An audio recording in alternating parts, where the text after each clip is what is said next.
Salve, salve! Estamos aqui para mais um vídeo aqui nesse canal. Dessa vez aqui mais uma vez reagindo ao Gustavo Gaiofato, né? Então vamos lá. O vídeo é Argumentos Infalíveis para Defender o Socialismo. Vai lá, mais perguntas lá. Lá tem áudio aqui do Esse vídeo aqui é bem bom, hein? Murilo. Boa tarde, Petri, Caio, Gustavo. Minha dúvida é: até que ponto devemos seguir nossa ideologia? Eu digo isso por mim mesmo, que já fui libertário, e analisando o contexto que vivemos, vejo que na prática não daria tão certo a implantação desse sistema, por mais que eu acredite muito nos ideais libertários. Mas agora para o Gustavo, que conhece bastante sobre o tema, estudou bastante comunismo, acredita no comunismo. Como você vê em mais de um século de história a implantação do comunismo na prática? Os resultados que obteve? Boa, excelente pergunta. Só fazer um adendo bem rápido: o comunismo nunca foi implementado. Porque o comunismo é essa ideia do fim do Estado, fim das classes, tal, isso nunca aconteceu. E Cuba? Mas o que a gente pode perceber... Não, e é engraçado que eles falam assim, em Cuba é o comunismo, não sei o que, eles falam comunossocialismo, né, que é um completo distúrbio da realidade, né, mas aí eles falam assim, Cuba é comunista, não sei o que, mas, tipo, não tem como Cuba ser comunista, sendo que eles mesmos falam que em Cuba tem duas classes, que é a classe do governo e a classe da população que passa fome, né? Então não tem como eles falarem que é o comunismo, sendo que comunismo não tem classes, né? Qual que é o nome? Murilo, né? Murilo, o que a gente pode perceber é que todos os avanços sociais que a gente tem no Ocidente... Gurilo é um nome que alguém poderia ter, né? Inclusive, né? Foram causados por causa da existência da União Soviética, por exemplo. E por que eu digo isso?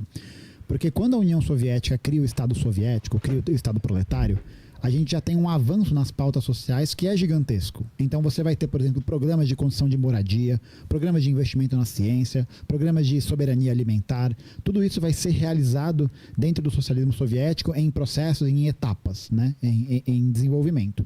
E aí o que acontece é que esse desenvolvimento vai acabar colocando a União Soviética num lugar de admiração das outras nações, né? Na verdade, dos trabalhadores de outras nações.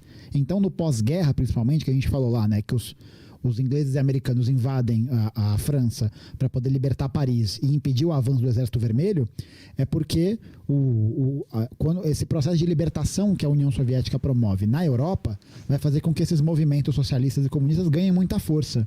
Então, os países europeus e americanos vão ser obrigados a implementar os estados de bem-estar social, que é um modelo de capitalismo, né, ainda keynesiano, mas é um modelo que garantia uma previdência pública, acesso a serviços básicos, Pois é, né? Se não fosse socialismo, a gente estaria como hoje? Passando fome, morrendo, trabalho infantil, né? Então é complicado, né? Porque imagina que tem alguém com uma arma apontada pra você. Não tem motivo pra essa pessoa mentir pra você sobre o que ela quer fazer ou qualquer coisa assim, entendeu? Porque ela tem o poder sobre você, entendeu? Mas imagina que essa pessoa também tem uma arma. Então daí ela já tem que começar a usar artimanhas de persuasion, né? Pra tentar fazer alguma coisa com você. E o comunismo foi essa arma dada na mão da classe trabalhadora para que ela possa exigir os mínimos direitos, né? Mesmo durante o capitalismo, né? Na Inglaterra, o NHS, o National Health System, que vai garantir direito sindical, direito para trabalhadores. Por quê?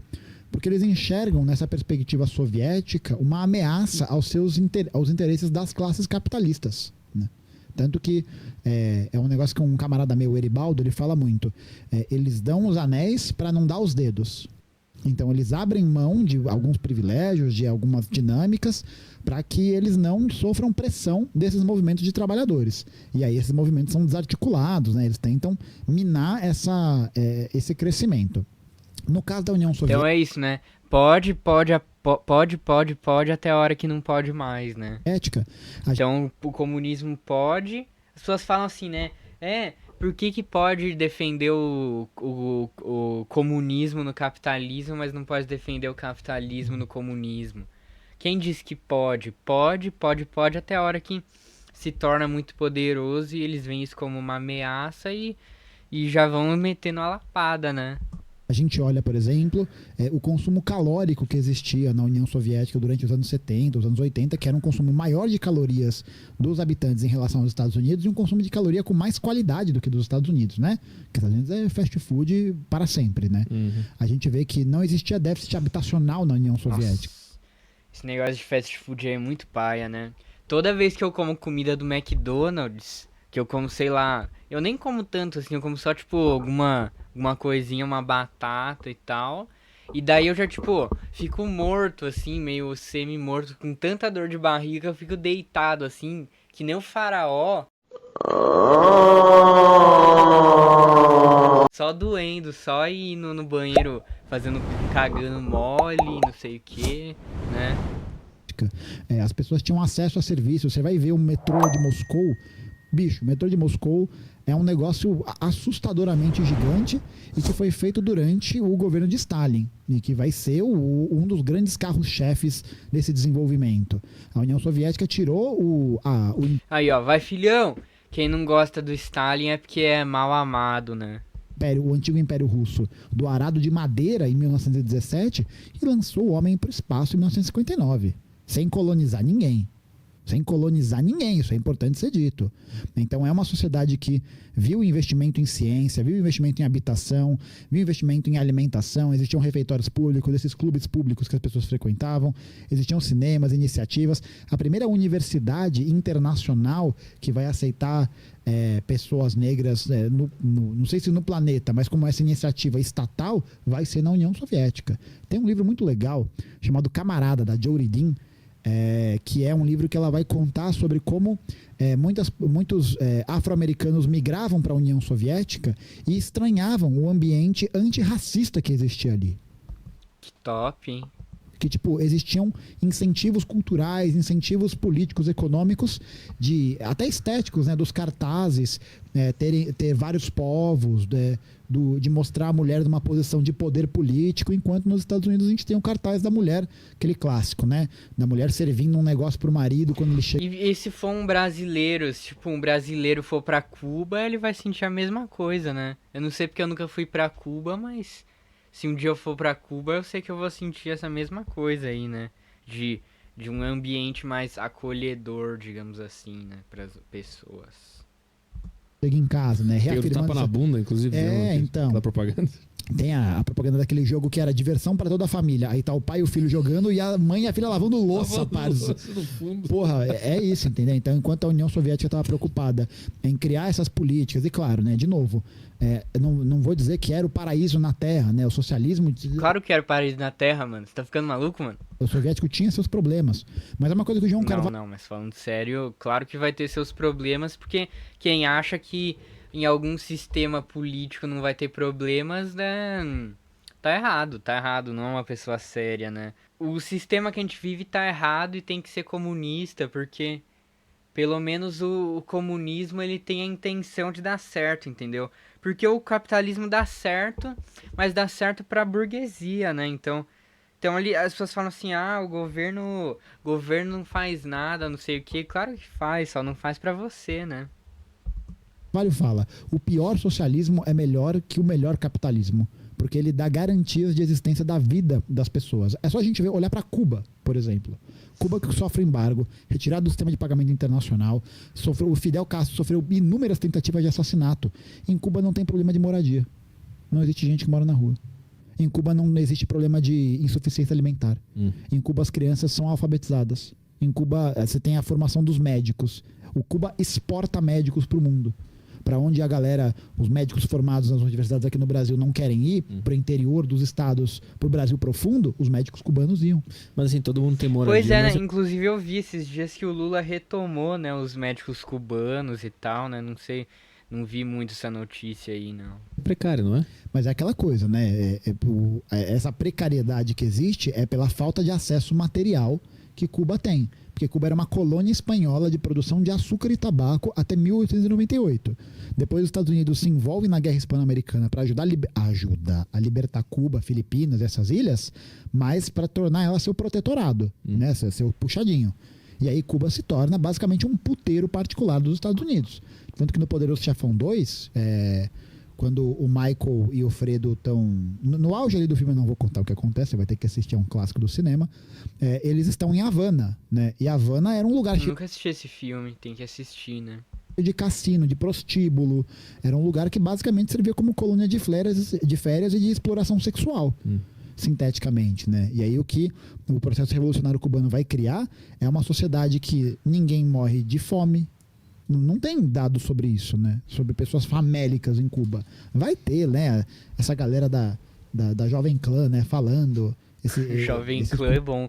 Mas na verdade, esses dados aí vêm de que, por exemplo, os dados que mostram a capacidade alimentar do país consideram vários fatores, né? Não só a quantidade de pessoas que passam fome, né?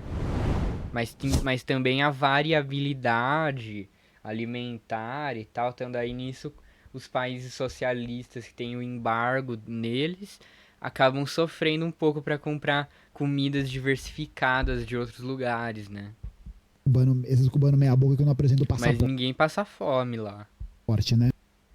Que vai falar que vivia essas condições e tal, mas cadê a materialidade? Cadê a prova disso, né? De novo, o relato ele não pode ser a nossa única fonte documental. E mesmo assim, né, a gente tem que ter um olhar crítico para qualquer fonte documental que apareça pra gente. Então a gente olha para a China, por exemplo. A expectativa de vida na China em 49 era de 35 anos de idade. A China era o país 35 anos é tipo menor do que na época das cavernas, sabe? mais pobre do mundo em 49. Do mundo inteiro. A Revolução Chinesa vai promover um processo de duplicação dessa expectativa de vida. Em 1970, a expectativa de vida girava em torno de 70 anos. Como que isso é possível? Por quê? Porque é toda uma E lógica... hoje já é tipo uns 80, 90, né? Vamos ver quanto que é hoje.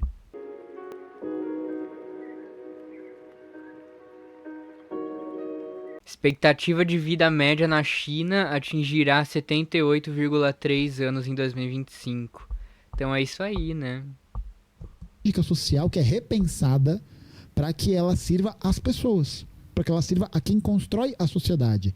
Não significa dizer que o socialismo é perfeito, ou que ele foi perfeito. Porque qualquer materialista histórico que diga isso, não é um materialista histórico, é um idealista. Porque não é assim que funciona. Porque imagina você tentando fazer alguma coisa e essa coisa não dando certo.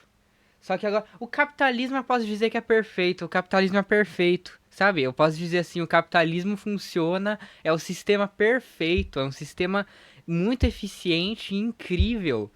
É um sistema que funciona como uma mãe para as pessoas, sabe?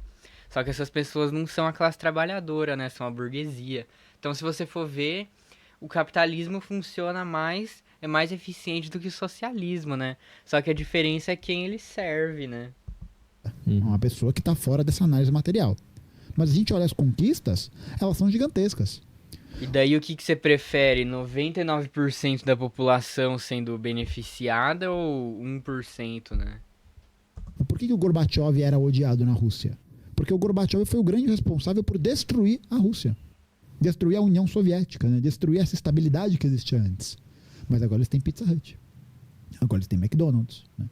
E aí, a gente Mas agora eles têm milhões de pessoas desempregadas, passando fome, morando na rua, se fudendo. Por exemplo, para os dados da expectativa de vida da Rússia entre 91 e 2001, caiu 10 anos em 10 anos. Caiu 1 ano por ano. Isso é alarmante, isso é gritante. Morreu... É a maior queda de expectativa de vida fora de guerra que a humanidade já viu quando a União Soviética acabou. Hoje em dia, o número de pessoas não sei se é na Lituânia ou na Letônia, acho que é na Lituânia, o número de pessoas... como é que é? A população absoluta, acho que é da Lituânia se reduziu aos níveis que eram nos anos 60. Então tá morrendo mais gente do que tá nascendo. Pois é, porque imagina só, a economia da União Soviética era tão planejada que cada lugar, cada zona produzia uma coisa. Então você tem uma zona que produzia trigo. Aí separam essa zona da União Soviética, eles vão ter só trigo, vão ver de trigo, vão produzir energia com trigo. Então, por exemplo, a Geórgia e a Armênia e o Azerbaijão fazia parte? Ah, fazia parte, né? Então, esses 3 países, no dia seguinte que acabou a União Soviética, ficou sem energia total, né? Então, é a mesma coisa que você pegar a sua casa, daí você fala assim, então aí o seu quarto, a cozinha e a sala, o banheiro vão ser uma coisa só. Então, daí faz o quê? Tipo, cada membro da sua família vai morar num cômodo e cada cômodo não vai poder ter contato, entendeu? Aí, tipo, você tá no seu quarto, aí você quer ir no banheiro e você não pode. Aí sua irmã tá no banheiro e ela quer comer e não pode ir na cozinha, entendeu? Então foi mais ou menos isso que aconteceu na União Soviética, né? Num espaço em que a Lituânia deixou de ser uma república soviética, sabe? Então, tipo, e acho que num primeiro momento, vários grupos da classe média, né, desses grupos mais jovens que viam no capitalismo essa possibilidade da liberdade, do consumo e tal, se arrependem amargamente depois. Por quê? Porque a vida na União Soviética era uma vida com muito mais garantias sociais, assim. Era uma vida que você poderia não ter a calça da moda, o telefone fodão e tal, mas você tinha o que comer, você tinha onde morar, você tinha o que fazer, né? E como se a União Soviética fosse uma pata em tecnologia, né? E não era. Era o segundo maior polo de desenvolvimento. Como a União Soviética é foda, né, mano? Você tá ficando maluco. Porque, tipo, eu tenho muita sorte, né? Porque eu já tenho tudo na vida pronto, assim, já tenho casa própria, sei que eu vou comer e tal, mas não é. Mas na União Soviética, quando acabou, assim, não era todo mundo que tinha isso aí, não, né? Do planeta, que sai em várias áreas, vai ser o primeiro, né? A União Soviética. Muita gente ficou sem casa, já tinha casa, mas aí a casa foi tomada pela pessoa, foi tomada pelo governo, pelo banco, sei lá, né? Ganhou a corrida espacial, né? Fez tudo antes, né? Mandou satélite, ser vivo, homem, mulher, caminhada, estação espacial, caminhada presa por cabo no espaço, fez tudo. Acoplamento de nave, fez tudo. Os Estados Unidos pisaram na Lua. A União Soviética fez todo o resto. Satélite. Os Estados Unidos pisou na Lua, mas, tipo, foda-se que eles pisaram na Lua, sabe? Isso aí foi mais uma coisa... Tipo, foi legal e tal, tipo, eu acho que eu não falaria pra eles não fazerem, sabe? Mas pra estudar é desnecessário ter que mandar uma pessoa pra lá, sabe? Era só ficar mandando robô e não sei o que, sabe? As câmeras naquela época estavam cada vez melhorando mais, então eles poderiam ter uma visão cada vez mais nítida e tal, né? Mas então foi só mais pra eles ganharem a guerra mesmo, né? Para vários planetas que eram muito mais distantes. Fez tudo antes. Tudo antes. Porra. E pensar, né? Num processo em que ela deixa de ser feudal. Ela era feudal em 1917. E conseguiu construir tudo isso sem dominar e matar nenhum povo. Porra. É rápido. Foda pra caralho. Foda pra caralho. E é isso, né? É toda uma lógica social voltada para o bem-estar da classe trabalhadora. Como foi, né? É muito top, né? Pô, quem é contra o socialismo é porque é mal amado, né? Eu tô gostando dessa palavra agora, mal amado, né? Qualquer coisa que é contra a pessoa, você fala que é mal amado, né? Mas então, o vídeo vai acabando por aqui. Se você gostou, se inscreve no canal, deixa o like e adiós! E viva a Revolução Cubana!